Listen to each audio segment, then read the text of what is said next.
All of us have a unique set of interests, talents, and skills, as well as passion and yearning. Yet there is still great spiritual hunger in the world, as well as resistance to change. Our fear of change is one of the reasons psychotherapist Dr. Ronald Alexander wrote a book he hopes will help us find some strength, passion, and purpose when things fall apart. He calls it Wise Mind, Open Mind. It is my pleasure to welcome Dr. Ronald Alexander to Studio 4 to Vancouver to tell us more. Thank you very much, Annie. Nice to meet you. Nice to meet you also. Wise mind, open mind. What's the difference? Well, in Buddhism, to have a wise mind means that you have to be awake and you have to wake up. And so there's a statement that we're really all asleep, and that when we begin to meditate, that we open our eyes and we open the third eye. And so we wake up into a wise mind. An open mind... But there's not a test. No test. No, good. No one's up there counting. Perfect. And particularly, no one's up there counting our thoughts of whether we're doing it correctly or we're not doing it correctly. But an open mind is something that I vigorously have been studying for 40 years and working in the television, film, and music industry. And it really has to do with creativity and what it means to open your consciousness, that creative part of your mind. I was listening to singer Jan Arden the other day in an interview, and she's been here, and she has a creative mind, and she writes beautiful songs. And she talked about people who are afraid to sing, or afraid to paint, or afraid to express because they don't think they're good enough. And she said, who cares? Just paint, or just sing. Maybe not to a lot of people, but just sing if you feel like singing. Yes. It's similar to, in the book I talk about feel your fears and do things, take actions anyways. And what really distinguishes creative people from non-creative people is that we're willing to take risks. We're willing to step outside of the box.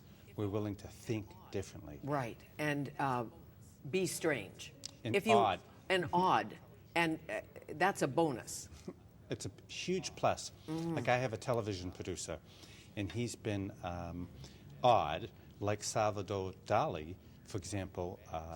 Quick vignette, when he was 7 years old, he brought a dead bat to school, and then he threw himself down a flight of stairs. And all his teachers told his parents, well, your son's really odd, he's like crazy.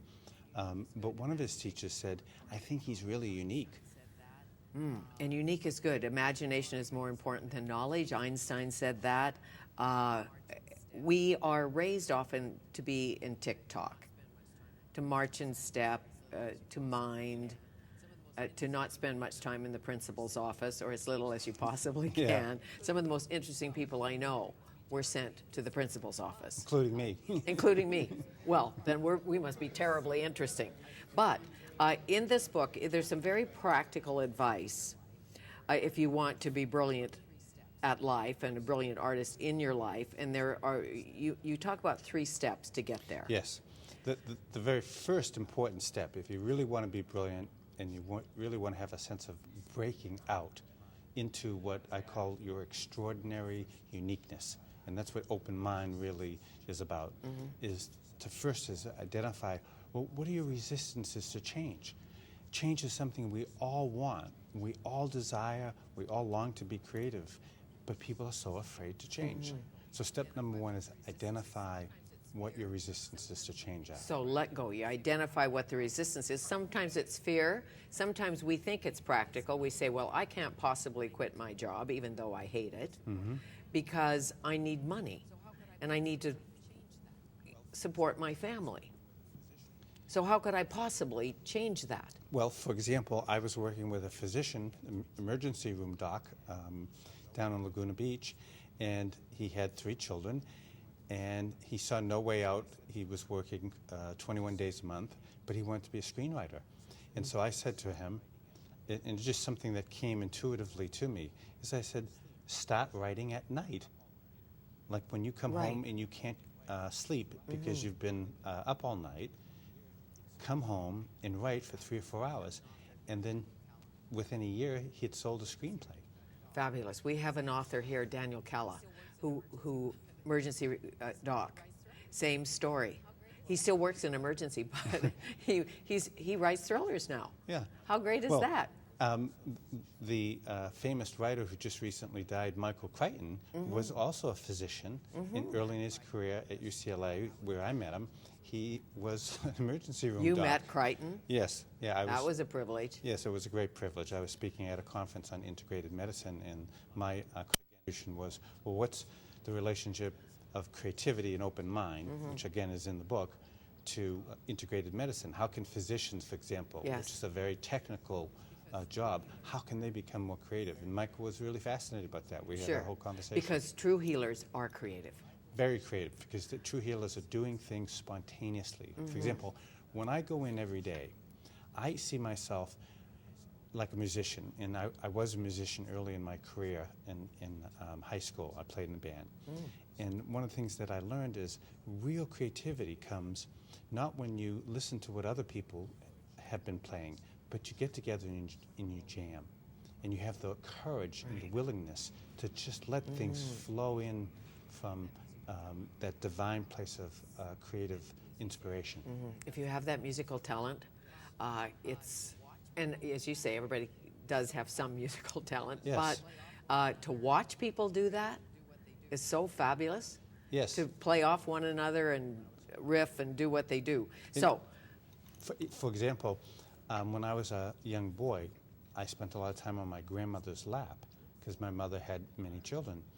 And my grandmother was born in a dirt floor in Ireland in a little tub up in Galway. And she could play extemporaneously the piano. And I can play the piano extemporaneously. And it just came from just sitting on her lap and being receptive.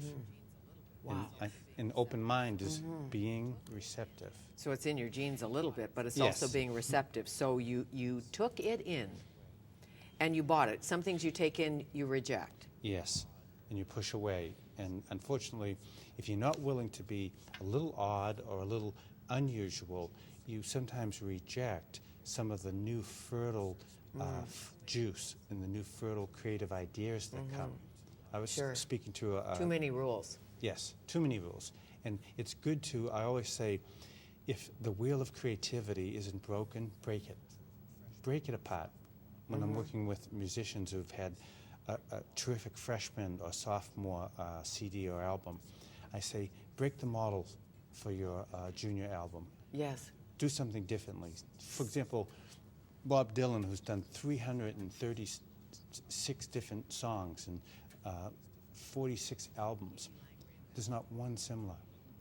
Everything is different that he ever does. Katie Lang reinvents all the time, too. And Sarah McLachlan. And Sarah McLachlan. And Leonard Cohen. Yes, very much so. You Canadians are very lucky. You see, we are.